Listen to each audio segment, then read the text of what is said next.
एक बार अब हम निफ्टी आईटी पर आ रहे हैं। निफ्टी आईटी डिस्कस कर लें। सबसे ये निफ्टी आईटी को जब हम डिस्कस करेंगे ना, आपको ये लगेगा कि सर ये मुझे सेक्टर का सा टॉपिक लग ही नहीं रहा।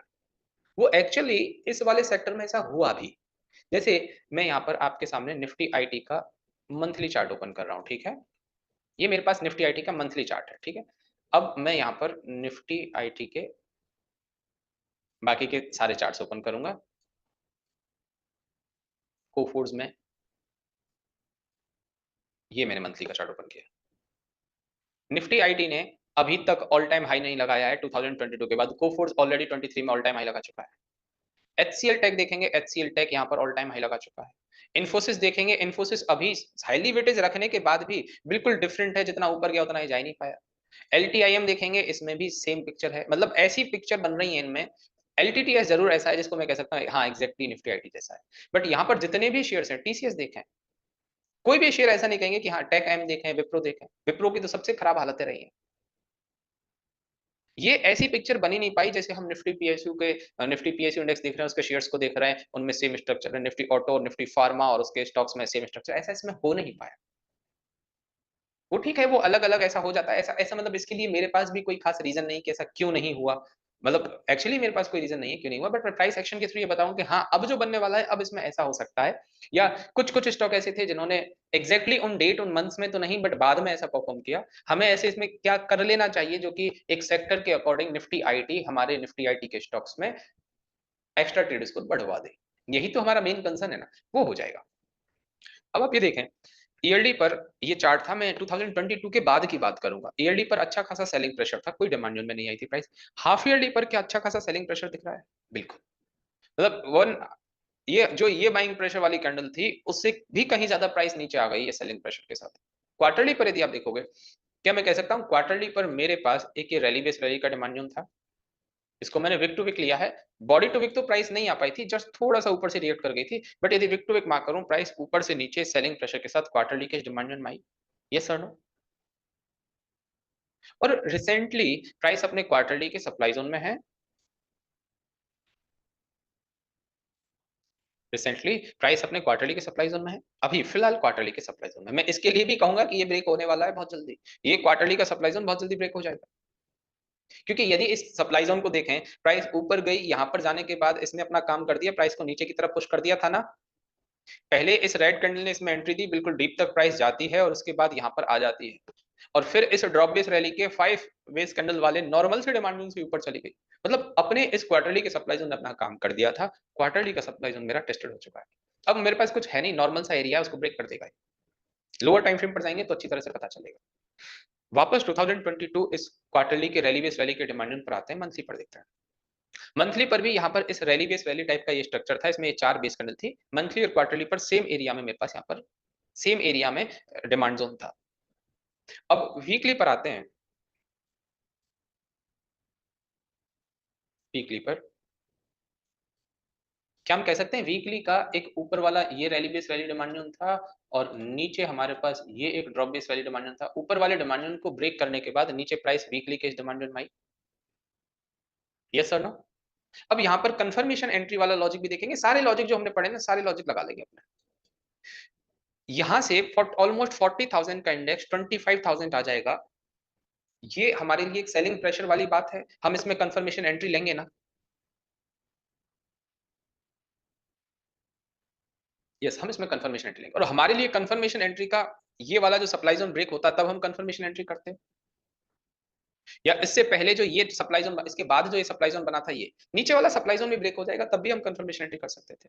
प्राइस यहाँ से ऊपर जाती है 20 ईएमए तक पहुँचती है, इस वाले सप्लाई ज़ोन को ब्रेक कर दिया, कन्फर्मेशन एंट्री मुझे वीकली पर मिल गई।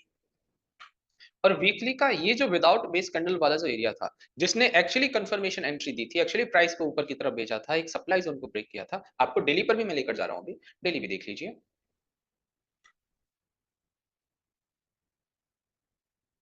क्या डेली पर भी ये बाइंग ने ही इस वाले एरिया को ब्रेक करके इस वाले एरिया को ब्रेक करके कुछ कन्फर्मेशन एंट्री दी है? यहाँ पर इस ड्रॉप बेस ड्रॉप को मैं जस्ट एक क्लोजिंग की फॉर्मेलिटी कहूँगा, अच्छी क्लोजिंग नहीं कहूंगा, यहाँ पर इसको मैं कोई अच्छा डिमांड जोन नहीं कहूंगा, ऑल्दो ये भी यहाँ से थोड़ा सा स्टॉप लॉस करवाने के बाद चल गया डिजिटल लाइन को टच करने के बाद, बट यही वो बेटर पिक्चर है जिसने इतना अपमूव के बाद एक दो सप्लाई जोन्स को ब्रेक कर दिया था। ये डेली की पिक्चर है, बट बेटर आपको वीकली पर समझ में आएगी। वापस मैं भी वीकली पर आया हूं, क्या हम कह सकते हैं इस रेंज ने इसको ब्रेक कर दिया और यहाँ पर इस कंफर्मेशन वाले पॉइंट पर आने के बाद प्राइस अच्छी तरह से ऊपर गई है? यस और नो? इस कंफर्मेशन वाले पॉइंट से आने के बाद प्राइस अच्छी तरह से ऊपर गई। यहां से हमें लगने लगा कि प्राइस अच्छा ऊपर जाएगी, ऊपर रोकने के लिए कुछ नहीं है। फिर ऊपर अपने पास ये एक रैली बेस रैली का डिमांड टाइप स्ट्रक्चर बना, इसमें इन सारी को बेस कैंडल कंसीडर कर लो, इन सभी को बेस कैंडल कंसीडर कर लो। अब ये इस वाले एरिया ने क्या इस वाली रेंज को ब्रेक किया था? यस और नो? क्या इन वीकली की इन वाली रेंज ने वीकली की इन वाली रेंज ने मेरे इस सप्लाई जोन को ब्रेक किया था? बिल्कुल किया था। बट फिर भी ये ऊपर वाली रेंज ब्रेक हो जाती है, ऊपर वाली रेंज स्टॉप लॉस हो गई। यहां पर एक बार स्टॉप लॉस हो गया था हमारा निफ्टी आईटी में। फिर उसके बाद यहीं रैंडम कहीं से यदि हम डेली पर जाकर देखें कि डेली पर कुछ था क्या यहाँ पर, तो डेली पर आपको पता चलेगा। एक्चुअली डेली पर ये कोई एरिया था, रैंडम सा एरिया, कोई ऐसा पॉइंट नहीं जिसे मैं कहूं कि हाँ यहाँ से प्राइस ऊपर जानी चाहिए। रैंडमली प्राइस यहाँ से ऊपर गई। अब वापस वीकली पर आ रहा हूं और इसने अपने प्रीवियस हाई को यहाँ पर ब्रेक किया, प्रीवियस हाई को ब्रेक कर दिया। प्रीवियस हाई को जो ब्रेक किया, क्लोजिंग नहीं दे पाया, उस बीच में यहाँ एक रैली बेस रैली का डिमांड आया। क्या ये डिमांड अपने आप में ठीक था? अब यहां पर देखो दो पॉइंट बनेंगे मेरे लिए, मैं पर्सनली इसमें क्या दो पॉइंट देखूंगा। एक बात तो ये कि मेरे पास ऑलरेडी यहां पर एक बार धोखा हो चुका है, मेरा ये एरिया स्टॉप लॉस हो चुका है। दूसरी बात, यहां पर इस वाले डिमांड ने भले ही ब्रेक किया हो, बट इस रेंज के ऊपर क्लोजिंग दी क्या? इस रेंज के ऊपर सस्टेन कर पाया क्या? यहां पर ये सस्टेन नहीं कर पाया था। और ये वो वाली सेलिंग थी, वही जनवरी फेब में जो हिंडनबर्ग और अडानी की न्यूज की वजह से आई थी, ये वही सेलिंग थी एग्जैक्टली। यहाँ से ये रेंज भी ब्रेक हो गई। इस बार हमने कोई काम नहीं किया इसमें, ये रेंज ब्रेक हो गई और फाइनली प्राइस जब यहाँ पर पहुंची एकदम से डीप एरिया में, इस वीकली के बहुत पुराने डिमांड जोन में, यहाँ पर ये वाले पॉइंट पर, जिसने कि सबसे पहले इस वाले सप्लाई जोन को ब्रेक करके कुछ अचीव किया था, यहाँ पर पहुंचने के बाद फिर इसमें अपमूव। अब एक बात है कि जब मेरे पास इतना सब कुछ हो चुका है ना, अभी भी हम लोग इसमें कंजर्वेटिव थे। कंजर्वेटिव किस वजह से? कि ठीक है यहाँ से ऊपर चला गया ना, अब कुछ ऐसा होने देते हैं कि यहाँ से ऊपर जाने के बाद जो कुछ भी नया बनेगा यहाँ पर हम ट्रेड नहीं करें। डायरेक्ट हमने भी यहाँ ट्रेड नहीं किया, डायरेक्ट ना रिकमेंड किया कि भाई अभी ट्रेड कर लो। अग्रेसिव है ट्रेड करो, कंजर्वेटिव है रुक जाओ। बट जो न्यू फॉर्म्ड ये rally base rally demand zone बना, जिसने कि इस rally base drop supply zone को ब्रेक कर दिया था, क्या अब मैं इस डिमांड जोन के चलने के, ये डिमांड जोन के चलने के बाद इस रैली बेस रैली के डिमांड जोन पर भरोसा कर सकता हूँ? बिल्कुल कर सकते हैं। और उसके बाद यहाँ पर प्राइस आती है, यहाँ से ऊपर भी गई। सेकंड टाइम फिर एक नया ये ड्रॉप बेस रैली डिमांड बना, ये रैली बेस रैली डिमांड बना, इस रैली बेस रैली में भी आई, इसने भी अचीव किया था, यहाँ से भी फिर से प्राइस ऊपर। फिर प्राइस लगातार इसी तरह से परफॉर्म करती गई, इन दोनों एरियाज के बीच में से भी चली, फिर अब इसने हायर हाइज बना दिए और डिमांड फॉलो होने लगे। ये पहले डिमांड फॉलो हुआ, दूसरे डिमांड से हमने लॉन्ग ट्रेड करना इनिशिएट कर दिया, क्योंकि ये जिस डिमांड, ये वाला जो डिमांड है, पहला डिमांड जहां से प्राइस फॉलो हुई थी, वो अपने आप में बहुत ही स्ट्रॉन्ग पॉइंट था। ये वाला स्ट्रॉन्ग पॉइंट था। यदि रैंडमली यहां से चल रही होती ना, कहीं से भी चल रही थी, तब हम इस वाले एरिया पर भी ज्यादा भरोसा नहीं कर पाते। उसके बाद फिर लगातार प्राइस ऊपर जाती गई और अभी ये है ही सप्लाई जोन के अंदर। बट अब जो क्या हुआ इसमें, एक बार इन सारी मार्किंग को हटाता हूं। अभी ये इस क्वार्टरली के इस सप्लाई जोन में पहुंची थी और पता है ये जो कुछ भी वीकली पर हो रहा था ना, यहाँ पर इस बीच में टीसीएस अलग स्ट्रक्चर बना रहा था, इन्फोसिस अलग स्ट्रक्चर बना रहा था, विप्रो अलग स्ट्रक्चर बना रहा था, किसी में भी वो कॉन्फिडेंस वाला स्ट्रक्चर बन ही नहीं रहा था।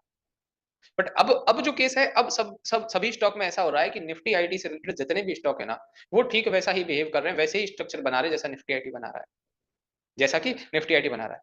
क्या मैं कह सकता हूं अभी रिसेंटली इस सप्लाई जोन में पहुंचने के बाद प्राइस इस रैली बेस रैली के डिमांड जोन से ऊपर जा रही है? क्वार्टरली का तो हमारे पास 5 बेस कैंडल वाला डिमांड जोन था ही, बट इस मंथली के भी इस रैली बेस रैली के डिमांड जोन से प्राइस ऊपर जा रही है?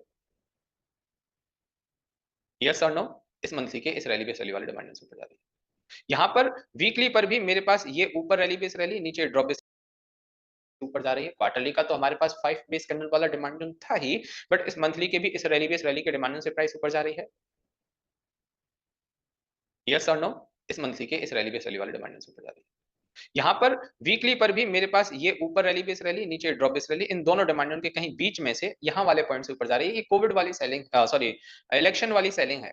बट ठीक है, मेरे पास एक पॉइंट ये तो हो गया ना कि मेरी जो प्राइस है मेरी जो प्राइस है, यदि ये वाला दिन नहीं होता ना कि इतनी अग्रेसिव सेलिंग मार्केट में नहीं आती, तो हो सकता था प्राइस इस मंथली के डिमांड तक भी ना आती, इस वाले रैली बेस रैली के वीकली के नॉन कोइंसाइडिंग एरिया से भी रिएक्ट कर सकती थी। बट यहाँ पर उस सेलिंग की वजह से और डाउन आई। अच्छी बात ये थी कि यहाँ पर मंथली का मेरे पास डिमांड था, और अब प्राइस क्वार्टरली के सप्लाई जोन को टेस्ट करने के बाद इस मंथली के ही डिमांड से ऊपर की तरफ जा रही है। तो क्वार्टरली के सप्लाई जोन का तो कोई इंपॉर्टेंस नहीं है, बट फिलहाल क्या कह सकते हैं, प्राइस अपने मंथली के सप्लाई जोन वाले स्ट्रक्चर में है। आज के टाइम पर प्राइस मंथली के सप्लाई जोन के स्ट्रक्चर में है ना। यस, ये मंथली के सप्लाई जोन का स्ट्रक्चर मुझे ऐसा लगता है कि ये ब्रेक हो जाएगा। क्यों ब्रेक हो जाएगा? सबसे बड़ी बात तो जिस डिमांड जोन से ये चल रही है ना, उस डिमांड जोन में अपने आप में पावर है। इसने इस वाली रेंज को भी ब्रेक किया है, और ये वाले स्ट्रगल के ऊपर प्राइस को यही डिमांड जोन लेकर जा पाया। जो 2 साल से प्राइस का स्ट्रगल था, उसके ऊपर यही डिमांड जोन इसे लेकर जा पाया। और ऊपर के मंथली के सप्लाई जोन की क्वालिटी उतनी ज़्यादा अच्छी नहीं है, क्योंकि उसका कोई खास अचीवमेंट भी नहीं है। इस वजह से मुझे लग रहा है कि ये मंथली का सप्लाई जोन बहुत आसानी से ब्रेक हो जाएगा।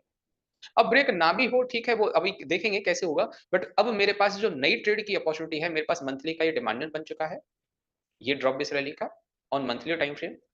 वीकली पर भी एक अच्छा डिमांड जोन है, ये रैली बेस रैली का डिमांड जोन। डेली पर भी मेरे पास ये डिमांड जोन बने हुए हैं, मतलब बैक टू बैक मेरे पास डिमांड जोन है, ये रैली बेस रैली का डिमांड जोन, ये रैली बेस रैली का डिमांड जोन। हर एक डिमांड जोन बना हुआ है।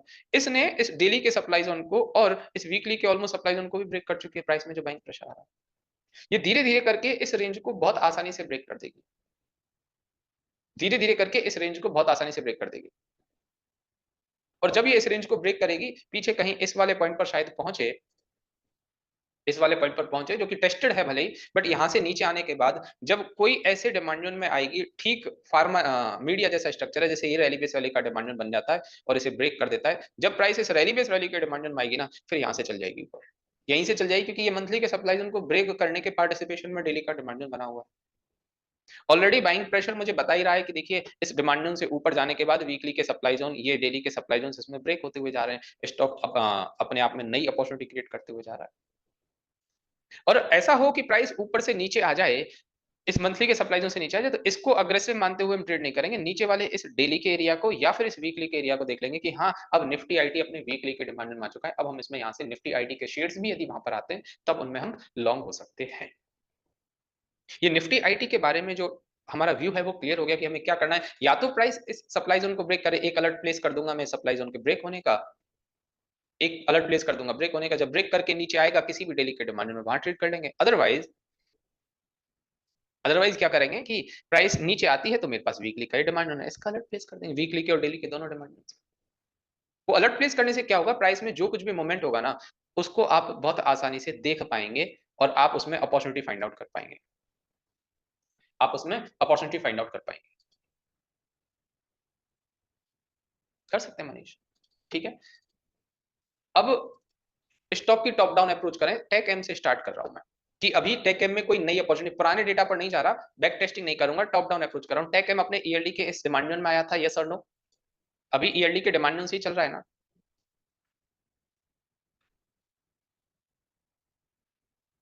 ठीक है। हाफ ईयरली पर ये स्ट्रक्चर, क्वार्टरली पर ये, मंथली पर ये, मतलब yearly, half yearly, quarterly, monthly, सबके सप्लाई डिमांड से ऊपर जा रही है। और रिसेंटली अभी प्राइस अपने मंथली के टेस्टेड सप्लाई जोन में पहुंची है। टेस्टेड ही है क्योंकि इस वाली ग्रीन कैंडल ने ना इसको टेस्ट कर दिया था। क्वार्टरली का कोई डिमांड जोन नहीं है, मंथली का कोई डिमांड जोन नहीं है जिसपे मैं क्यूआईटी इनकम ट्रेड और एमआईटी ट्रेड फाइंड आउट कर सकूं। बट वीकली पर मेरे पास यदि एक और ये कैंडल अच्छी बन जाती है, देखिए ये कैंडल अच्छी बन जाती है, तो मैं वीकली का ये एक रैली बेस रैली का डिमांड जोन क्या मार्क कर सकता हूं, जिसने इस वाली रेंज को ब्रेक किया है, यस और नो? और क्योंकि जिस सप्लाई जोन में है वो ऑलरेडी टेस्टेड है, ये मंथली का सप्लाई जोन ऑलरेडी टेस्टेड है, और वीकली की यदि ये कैंडल और थोड़ी सी अच्छी बन जाती है कल के दिन, तब मेरे पास ये रैली बेस रैली का वीकली का डिमांड जोन लोकेशन के लिए, डेली पर मेरा ट्रेंड अप, और 125 पर मेरी लॉन्ग की ट्रेड कोई भी बन सकती है क्या?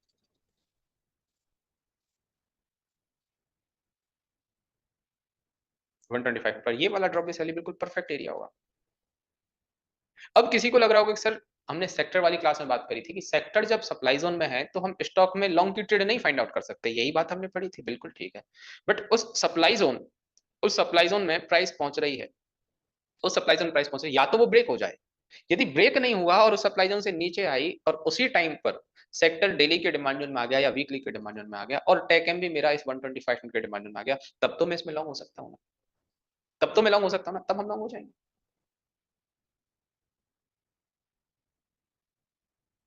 देखते हैं। ईयरली पर कोई डिमांड से नहीं, हाफ ईयरली पर भी कोई डिमांड से प्राइस नहीं जा रही है। क्वार्टरली पर ये एक डिमांड जोन ऑलरेडी ब्रेक हो चुका था, जहां पर आपको पता है कि क्वार्टरली का डिमांड जोन निफ्टी आईटी में चल रहा था, यहां पर विप्रो में क्वार्टरली का डिमांड जोन ही ब्रेक हो गया। मंथली पर कहीं नीचे इस वाले पॉइंट से, ये वाला हमारा पॉइंट था, ये मंथली के डिमांड में प्राइस पहुंची थी। वही कंफर्मेशन एंट्री वाला लॉजिक तो है ही, क्योंकि प्राइस बहुत नीचे की तरफ आ गई थी। मंथली का ये एरिया, ठीक है। अब ऊपर ये सप्लाई जोन ऑलरेडी ब्रेक हो चुका है, ये वाले सप्लाई जोन में अभी तक प्राइस पहुंची नहीं है। जो ये मंथली का सप्लाई जोन है ना, इसमें प्राइस अभी पहुंची नहीं है।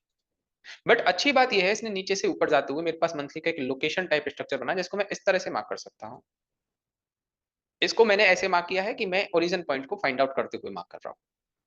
वीकली पर मेरे पास ट्रेंड, क्या मैं साइडवेज ट्रेंड कह सकता हूं? क्योंकि देखिए यहां तक तो मेरा ट्रेंड क्लियर कट अप था, यहां तक तो क्लियर कट ट्रेंड अप था। उसके बाद प्राइस नीचे की तरफ आई, इसने इस डिमांड जोन को ब्रेक किया, ट्रेंड साइडवेज हो गया। ऊपर जाते हुए इस सप्लाई जोन को ब्रेक कर दिया, ट्रेंड साइडवेज के बाद यहां पर डाउन था, सॉरी यहां पर अप था, अप के बाद ये वाली रेंज ब्रेक हुई, ये वाली रेंज तो साइडवेज हो गया, साइडवेज के बाद ये अप हो गया। एक सप्लाई जोन को ब्रेक करने के बाद, एक सप्लाई जोन को ब्रेक करने के बाद अप हो गया, और दूसरे को भी कर दिया तो ठीक है, अप है, मतलब साइडवेज नहीं अप ट्रेंड है। देखने के बाद तो मुझे पहली बार में लगा कि हाँ कोई साइडवेज ट्रेंड है, बट नहीं अप ट्रेंड है। इसने दो दो सप्लाई जोन्स को भी ब्रेक कर दिया है। और डेली पर यदि हम बात करें, डेली पर क्या इसमें भी back to back demand zone, जैसे इस वाले डिमांड जोन की बात करें, इस वाले डिमांड जोन की बात करें, इस वाले डिमांड की बात करें, इसमें back to back demand zone. अब बात वही है कि प्राइस यदि मंथली के सप्लाई जोन में पहुंच जाती है, तो क्या मैं इस ऊपर वाले डिमांड जोन को ट्रेड करूंगा? नहीं, इस नीचे वाले डिमांड जोन को भी ट्रेड करने से बचूंगा। हाँ, यदि इस सप्लाई जोन में पहुंचने के बाद प्राइस इस डिमांड जोन में पहुंचती है, ऊपर वाले को तो किसी भी कंडीशन में नहीं करने वाला, नीचे वाले इस डिमांड जोन तक पहुंचती है और उसी टाइम पे मेरा सेक्टर भी डिमांड जोन में पहुंच गया ना, तब इसे कर लूंगा। अदरवाइज इसको भी इग्नोर करते हुए मेरी विप्रो में ये डेली की ट्रेड होगी, ये रैली बेस रैली, और कोई भी ट्रेड नहीं। अच्छी बात यह है, जो मैंने ऊपर वाला मिड वाला जो अग्रेसिव लेवल मार्क किया ना, वो वीकली को शायद यहाँ पर कोइंसाइड कर रहा है, ये वाली रेंज। तो ठीक है, ये पॉइंट हो सकता है, बट उसके लिए एक शर्त जो हमारी फुलफिल होनी चाहिए, वो ये कि सेक्टर भी हमारा उस डिमांड जोन तक पहुंचे, सेक्टर भी हमारा उस डिमांड जोन तक पहुंचे। आई बात समझ में? ये थी कि अभी जो इलेक्शन वाली सेलिंग थी ना, उसमें ये क्वार्टरली का डिमांड जोन और वीकली के इस रैली के डिमांड जोन से प्राइस ऊपर जा रही थी। अच्छी बात ये, तो इस सप्लाई जोन जो मंथली का सप्लाई जोन है, वो सप्लाई जोन से बहुत ज्यादा अच्छा रिएक्शन आएगा नहीं। 20 ईएमए का रोल है ना, 20 ईएमए को आप मार्क कर लो हर जगह, मैंने यहाँ मार्क नहीं किया। वीकली का 20 ईएमए अपने आप में स्ट्रॉन्ग है, ठीक है, ये भी एक सेक्टर के साथ एक्स्ट्रा पॉइंट हो गया मेरे साथ, ये भी सेक्टर के साथ एक एक्स्ट्रा पॉइंट। और यदि यहाँ पर ये मंथली का सप्लाई जोन टेस्टेड होता टेक एम की तरह, या मंथली का सप्लाई जोन होता ही ना, मंथली का सप्लाई जोन होता ही ना, तो फिर मैं इसमें अग्रेसिव हो जाता, कोई प्रॉब्लम नहीं थी। फिर मैं ऊपर वाले इस डेली के एरिया को भी और वीकली के भी बिना कोई, वीकली के भी बिना किसी सेक्टर के सपोर्ट के भी ट्रेड कर लेता, यदि सप्लाई जोन ना होता तो। आई बात समझ में? टीसीएस देखिए, टीसीएस में ईयरली पर, हाफ ईयरली पर, क्वार्टरली पर, मंथली तक की कोई बेटर पिक्चर मुझे नजर नहीं आ रही। बट अच्छी बात यह है कि ये इस 20 ईएमए से ऊपर जा रहा है, ऊपर रोकने के लिए भी कोई सप्लाई जोन नहीं है। सबसे पहले तो मुझे बताएं, क्या मेरे पास एमआईटी का कोई ट्रेड सेटअप है? क्यूआईटी का कोई ट्रेड सेटअप है? डब्ल्यूआईटी वीकली के बारे में बात करें, वीकली का कोई सेटअप है? वीकली का भी अभी तक कोई सेटअप फॉर्म नहीं हो पाई है। कल यदि ये इस तरह से कैंडल ऊपर जाती है, तब कोई मेरी वीकली इनकम ट्रेड बन पाएगी। और इस वीकली इनकम ट्रेड में भी मैं बहुत ज्यादा कॉन्फिडेंट नहीं हूं। यदि इन तीन बेस कैंडल को इस तरह से कंसीडर करूं और ये कैंडल अच्छी बन जाए, तब तो ये मेरा वीकली का एक सेटअप बन जाएगा, मैं इसमें डब्ल्यूआईटी लॉन्ग ट्रेड कर लूंगा। वीकली का लोकेशन डेली पर कुछ यहाँ, 125-75 पर एग्जीक्यूशन। और यदि ऐसा नहीं बनता है, तो फिर मेरे पास इसमें वेट करने के अलावा और कोई ऑप्शन नहीं, मैं वेट करूंगा इसमें।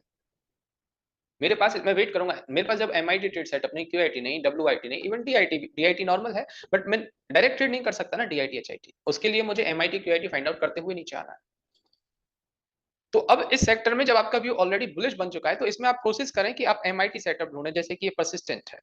परसिस्टेंट में यहाँ पर मंथली का हमारा एक ये लोकेशन है, वीकली पर ट्रेंड अप है, डेली पर मेरे पास कोई खास यहाँ पर एक ये एरिया हो सकता था, बट गार्बेज बन चुका है एक्चुअली, ये बहुत अग्रेसिव हो जाएगा, यहाँ बहुत कंजर्वेटिव हो जाएगा। बट वीकली पर मेरे पास ये एक रैली बेस रैली का डिमांड है,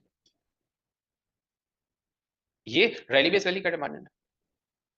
अब आप ये देखो कि जब आपका सेक्टर का सप्लाई जोन ब्रेक होने वाला है, सेक्टर ऑल टाइम हाई जाने के लिए रेडी है, में आपको और कौन कौन सी ट्रेड सेटअप यहाँ पर मिल सकते हैं, और कौन कौन से स्टॉक ऐसे हैं जो आपको अच्छा टारगेट दे सकते हैं, जो लॉन्ग की जिनमें एमआईटी डब्ल्यूआईटी की बेहतरीन अपॉर्चुनिटी बन सकती है। अब आपको ये देखना है इसमें ये आप होमवर्क समझ लो कि इसकी टॉप डाउन अप्रोच आपको करनी है इन सारे स्टॉक्स की। इन सारे स्टॉक्स की सप्लाई ज़ोन दिख जाएँगे आप, इन्फोसिस में भी दिख जाएगा कि इन्फोसिस में भी मंथली का सप्लाई ज़ोन है, कोफोर्ज में भी मंथली का सप्लाई ज़ोन है, विप्रो में हम ऑलरेडी मंथली का सप्लाई ज़ोन देख चुके हैं, एम्फेसिस भी अभी जस्ट मंथली के इस रैली बेस्ड ड्रॉप नॉर्मल से सप्लाई ज़ोन पहुँच रहा है। तो आपको इसकी टॉप डाउन अप्रोच करने में मज़ा आएँगे। अच्छी बात क्या होगी जब इन सप्लाई ज़ोन्स को ब्रेक होते हुए देखोगे ना, कि एक बार सप्लाई ज़ोन में पहुँची प्राइस उसके बाद नॉर्मल से सिंपल से डिमांड से प्राइस ऊपर जा रही है, तब इसमें बहुत कुछ आपको सीखने को मिलेगा और हो सकता है ये ऑल टाइम हाई वैसे ज़्यादा दूर नहीं है ऑल टाइम हाई, बट इसके बहुत सारे स्टॉक्स ऐसे हैं जो ऑल टाइम हाई से काफ़ी दूर हैं। जो ऑल टाइम हाई से काफ़ी दूर है। काफ़ी सारे स्टॉक्स ऐसे हैं। तो उनमें आपको एक अलग तरह की लर्निंग मिल जाएगी। बहुत अच्छी डिफरेंट लर्निंग मिल जाएगी। ठीक है? नहीं जय।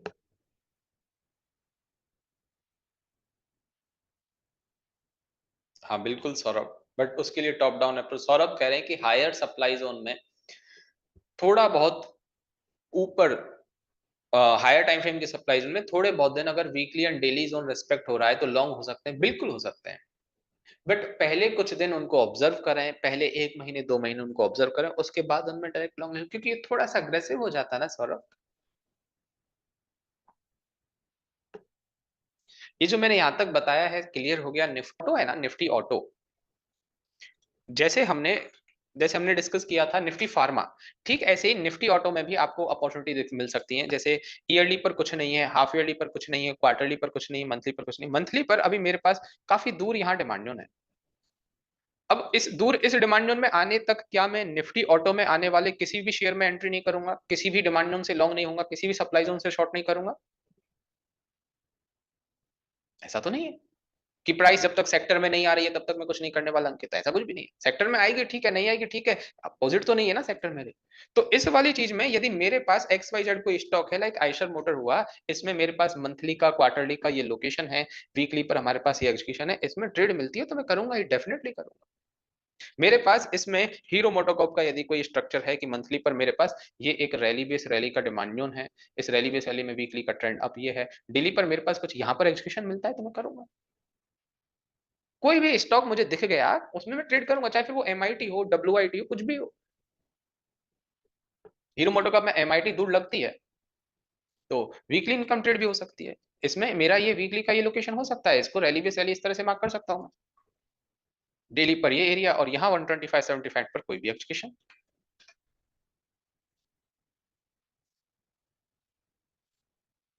सेक्टर साइडवेज है तो भी कोई प्रॉब्लम नहीं अपोजिट नहीं होना चाहिए ट्रेड सेटअप में यदि आपको अपने स्टॉक में कॉन्फिडेंस है कोई बात नहीं जस्ट अपोजिट नहीं हो 125 पर ठीक नहीं एरिया डेली के इसको विदाउट बेस करने वाला स्ट्रक्चर समझ कर लेंगे ट्रेड या ऐसा कुछ हो देखो अब यहाँ पर एक और नई चीज सुनो यदि ऐसा हो कि 125 पर भी कुछ नहीं है वीकली पर डेली पर भी कुछ नहीं है अब क्या करें वीकली का स्ट्रक्चर आपको ठीक लग रहा है 20 ईएमए भी है इस वीकली के स्ट्रक्चर में तो प्राइस को यहाँ से ऊपर जाने दें ऊपर जाते टाइम डेली का 125 का कोई भी ऐसा एरिया जिसने कुछ अचीव किया है उसको ट्रेड कर लो फॉलोअप डिमांड उनको ट्रेड कर लो